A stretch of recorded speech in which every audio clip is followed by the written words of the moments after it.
Hi hello ಎಲ್ರಿಗೂ ನಮಸ್ಕಾರ. Welcome back to Vandana Manjunath channel. ಎಲ್ಲರೂ ಹೇಗಿದ್ದೀರಾ ಫ್ರೆಂಡ್ಸ್? ಎಲ್ಲರೂ ಚೆನ್ನಾಗಿದ್ದೀರಾ ಅಂತ ಅನ್ಕೊಳ್ತಾ ಇದ್ದೀನಿ. ಹಾಗಿದ್ರೆ ಬನ್ನಿ ವ್ಲಾಗ್ನ ಸ್ಟಾರ್ಟ್ ಮಾಡೋಣ ಫ್ರೆಂಡ್ಸ್. ಇವತ್ತು ನಾನು ಬಂದು ಈವ್ನಿಂಗ್ ವ್ಲಾಗ್ನ ಸ್ಟಾರ್ಟ್ ಮಾಡ್ತಾ ಇದ್ದೀನಿ. ಟೈಮ್ ಆಲ್ರೆಡಿ 6:30 ಆಗಿದೆ.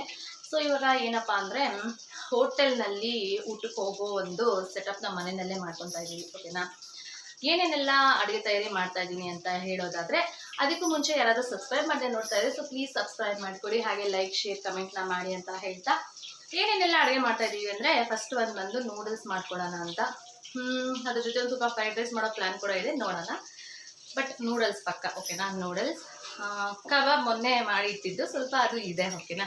ಅದನ್ನು ತಗೋತಾ ಇದ್ದೀನಿ ಇವಾಗ. ನೂಡಲ್ಸ್ ಮತ್ತು ಕಬಾಬ್, ಹಾಗೆ ಕೈಮಾ, ಚಿಕನ್ ಕೈಮಾ. ಎಲ್ಲರೂ ಕೇಳಿರ್ತೀರಲ್ವಾ ಮಟನ್ ಕೈಮಾ. ಸೊ ನನಗೆ ಅದು ಮಟನ್ ಕೈಮಾ ಅಷ್ಟೊಂದು ಇಷ್ಟ ಆಗೋದಿಲ್ಲ. ಅದನ್ನು ಕೈಮಾ ಅಂತ ಕೂಡ ಕರೀತಾರೆ, ಕೀಮಾ ಅಂತ ಬರುತ್ತೆ ಫೋನಲ್ಲಿ. ಓಕೆನಾ? ಆದರೆ ನನಗೆ ಚಿಕನ್ ಅಂದರೆ ತುಂಬ ಇಷ್ಟ. ಮಕ್ಕಳಿಗೂ ಅಷ್ಟೇ, ಎಲ್ಲಿಗೂ ಚಿಕನ್ ಅಂದರೆ ತುಂಬ ಇಷ್ಟ. ಹಾಗಾಗಿ ನಾವು ಚಿಕನ್ ಅಂಗಡಿನಲ್ಲಿ ನಮಗೆ ಕೈಮಾ ಪೀಸ್ ಹೊಡ್ಕೊಡಿ ಅಂತಂದರೆ, ಗೊತ್ತಿರೋ ಅಂಗಡಿಗಳಾದರೆ ಮಾಡಿಕೊಡ್ತಾರೆ ಅನಿಸುತ್ತೆ, ಗೊತ್ತಿಲ್ಲ ಬಟ್ ಹೊಡ್ಕೊಡ್ತಾರೆ ಅವರು ಚಿಕನ್ಗೆ ಹೇಳಿದ್ರೆ. ಸೊ ಇದಿಷ್ಟು ಮಾಡ್ಕೊತಾ ಇದ್ದೀವಿ. ಅದರ ಜೊತೆಯಲ್ಲಿ ಫ್ರೈ. ಇದು ಚಿಕನ್ ಫ್ರೈ ಹೆಂಗೆ ಅಂದರೆ, ಅದು ಕೈಮಾ ಪೀಸ್ ಹೊಡ್ಸಿರ್ತೀವಲ್ವ, ಅದರಲ್ಲಿ ಸ್ವಲ್ಪ ಬೋನ್ಸ್ ಎಲ್ಲ ಇರುತ್ತೆ. ಅದರಲ್ಲಿ ಅಷ್ಟೊಂದಾಗಿ ತೆಗಿಯೋದಕ್ಕೆ ಆಗೋದಿರೋದಿಲ್ಲಲ್ಲ, ಹಾಗಾಗಿ ಆ ಥರದ್ದು ಇರುತ್ತೆ. ಮತ್ತು ಕಿಡ್ನಿ ಲಿವರ್ ಎಲ್ಲ ಇರುತ್ತಲ್ಲ, ಅದೆಲ್ಲ ಇರುತ್ತೆ. ಹಾಗಾಗಿ ಒಂದು ಕೋಳಿ ಫುಲ್ಲು ಅಥವಾ ಎಷ್ಟು ಕೋಳಿ ಬೇಕು ಅಂತ ಹಾಕ್ಸಿರ್ತೀವಿ, ಅದರದ್ದು ಪೀಸ್ ಇರುತ್ತದೆ ಎಕ್ಸ್ಟ್ರಾ. ಅದನ್ನು ಒಂದು ಚಿಕನ್ ಮಸಾಲೆ ಮಾಡೋಣ ಅಂತ ಹೇಳ್ಬಿಟ್ಟು ರೆಡಿ ಮಾಡ್ಕೊತಾ ಇದ್ದೀವಿ. ನಾವು ಆಲ್ರೆಡಿ ಇದು ಬೆರೆಸಿಟ್ಬಿಟ್ಟಿದ್ದೀವಿ. ಯಾವುದಪ್ಪ ಅಂದರೆ ಕೈಮಾ. ನೋಡಿ, ಇದು ಬಂದುಬಿಟ್ಟು ಕೈಮಾಗೆ ರೆಡಿ ಮಾಡಿ ಇಟ್ಕೊಂಡಿದ್ದೀವಿ. ಇದು ಸ್ವಲ್ಪ ನಾನು ಉಪ್ಪು ಹಾಕಿ ಬೆರೆಸಿಟ್ಕೊಂಡಿದ್ದೀವಿ. ಇವಾಗ ಮಕ್ಕಳು ಬರ್ತಾರೆ, ಟ್ಯೂಷನ್ಗೆ ಹೋಗಿದ್ದಾರೆ, ಸೊ ಅವ್ರು ಬಂದಾಗ ಅವ್ರಿಗೆ ಹಾಕ್ಕೊಡೋದಕ್ಕೆ ಅಂತ ಅಂದ್ಬಿಟ್ಟು ಇನ್ನು ಸ್ವಲ್ಪ ಹಾಗೆ ಎತ್ತಿಟ್ಕೊಂಡಿದ್ದೀವಿ. ಅದನ್ನು ಆಮೇಲೆ ಉಪ್ಪು ಹಾಕಿ ಬೆರೆಸ್ಕೊಳ್ಳೋಣ ಅಂತ. ಯಾಕಂದರೆ ಇದಕ್ಕೆ ಈರುಳ್ಳಿ ಕೊತ್ತಂಬರಿ ಇದನ್ನೆಲ್ಲ ಹಾಕಿರ್ತೀವಲ್ವಾ, ನೀರು ಬಿಟ್ಕೊಂಡ್ಬಿಡುತ್ತೆ, ಸ್ವಲ್ಪ ಒದ್ದೆ ಆಗಿಬಿಡುತ್ತೆ, ಉಂಡೆ ಕಟ್ಟೋದಿಲ್ಲ. ಹಾಗಾಗಿ ಈ ಥರ ಮಾಡ್ತಿರೋದು. ಕೈಮಾ ಹೇಗೆ ಮಾಡ್ತಿರೋದು ಅಂದರೆ, ಎಣ್ಣೆಗೆ ಹಾಕ್ಕೊತಾ ಇದ್ದೀವಿ ಫ್ರೆಂಡ್ಸ್. ಸಾರಿಗೆ ಹಾಕ್ತಿಲ್ಲ, ಎಣ್ಣೆಗೆ ಹಾಕ್ಕೊತಾ ಇದ್ದೀವಿ. ಬನ್ನಿ ಇವಾಗ ಬೇಗ ಪ್ರಿಪೇರ್ ಮಾಡೋಣ. ಆದಷ್ಟು ಇದೆಲ್ಲ ಮಾಡ್ಕೊಳ್ಳೋದು ಸ್ವಲ್ಪ ಲೇಟ್ ಆಗುತ್ತೆ. ಇದು ರೆಡಿ ಇದೆ. ನೂಡಲ್ಸು ಮತ್ತು ಒಂದು ಸ್ವಲ್ಪ ಫ್ರೈಡ್ ರೈಸು, ಚಿಕನ್ ಮಸಾಲ ಮಾಡಬೇಕು. ಸೊ ಇದನ್ನು ಮಾಡ್ಕೊಳ್ಳೋಣ ಬನ್ನಿ. ಸೊ ಫ್ರೆಂಡ್ಸ್, ಇವಾಗ ನೂಡಲ್ಸ್ನ ನಾನು ಬೇಯಿಸ್ಕೊತಾ ಇದ್ದೀನಿ. ನಾನು ಯಾವಾಗಲೂ ಹೇಳೋ ಥರನೇ ಹಿಂದೆ ಬ್ಲಾಗಲ್ಲಿ ಕೂಡ ಹೇಳಿದ್ದೀನಿ, ನಾವು ನೂಡಲ್ಸ್ ಚೆನ್ನಾಗಿ ಬರಬೇಕು ಅಂದರೆ ಫಸ್ಟು ನೂಡಲ್ಸ್ನ ಚೆನ್ನಾಗಿ ಬೇಯಿಸ್ಕೊಳ್ಬೇಕು. ಇದನ್ನು ನಾವು ತುಂಬ ಮೆತ್ತಗೆ ಬೇಯಿಸ್ಕೊಂಡ್ಬಿಟ್ಟು ಚೆನ್ನಾಗಿ ಬರಲ್ಲ. ನೋಡಿ, ಈ ಥರ ನಾವು ಕಟ್ ಮಾಡೋಕ್ಕೆ ಹೋದಾಗ ಕಟ್ಟಾದರೆ ಸಾಕು, ಅಷ್ಟು ಬೇಯಿಸ್ಕೊಂಡ್ರೆ ಸಾಕು. ತುಂಬ ಜಾಸ್ತಿ ಬೇಯಿಸ್ಕೊಳಕ್ಕೆ ಹೋಗ್ಬಿಡಿ. ಚೆನ್ನಾಗಿ ನೀರು ಕುದೀತಾ ಇರಬೇಕಂದ್ರೆ ಅದರೊಳಗಡೆ ನೂಡಲ್ಸ್ನ ಹಾಕಿದ್ರೆ ಚೆನ್ನಾಗಿ ಅದು ಕುದಿಯೋ ನೀರಲ್ಲಿ ಬೇಗನೆ ಆ ಥರ ಮೆತ್ತಗಾಗತ್ತೆ. ತುಂಬ ಮೆತ್ತಗೆ ಮಾಡ್ಕೊಳಕ್ಕೆ ಹೋಗಬೇಡಿ. ಓಕೆನಾ?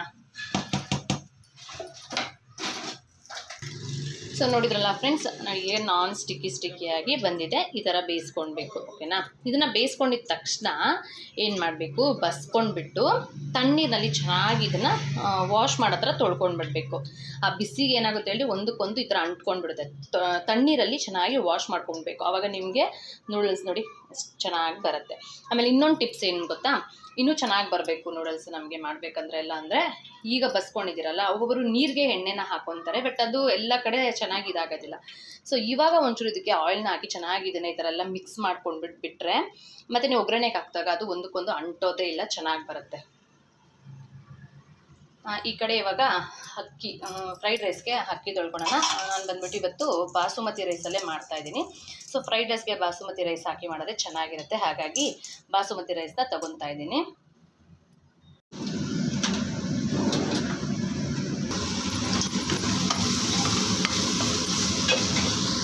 ಫ್ರೆಂಡ್ಸ್, ಇವಾಗ ರೈಸ್ ರೆಡಿಯಾಗಿದೆ.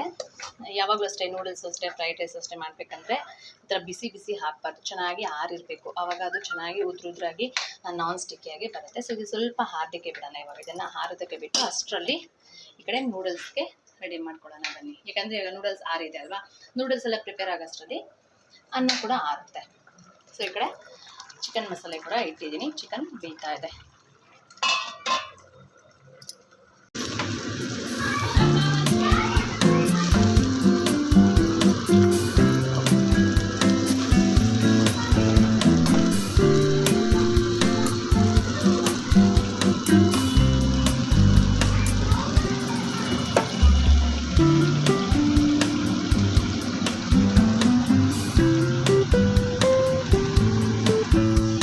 ಈ ನೂಡಲ್ಸ್ ಬಂದ್ಬಿಟ್ಟು 2 ಸರಿ ಮಾಡ್ಕೊತಾ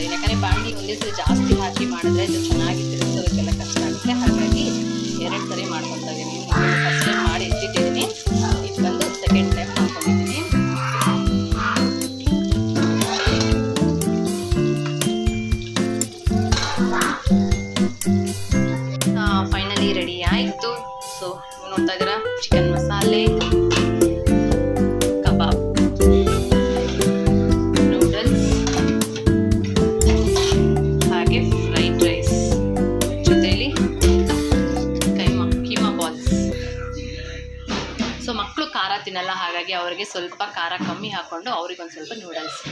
ಸೊ ಇಷ್ಟು ಅಡುಗೆ ಟೈಮ್ 7:30 ನಾನು ಸ್ಟಾರ್ಟ್ ಮಾಡಿದಾಗ ಇವಾಗ 8:30 ಅಷ್ಟರಲ್ಲಿ ಮುಗಿಸ್ಕೊಂಡಿದ್ದೀವಿ.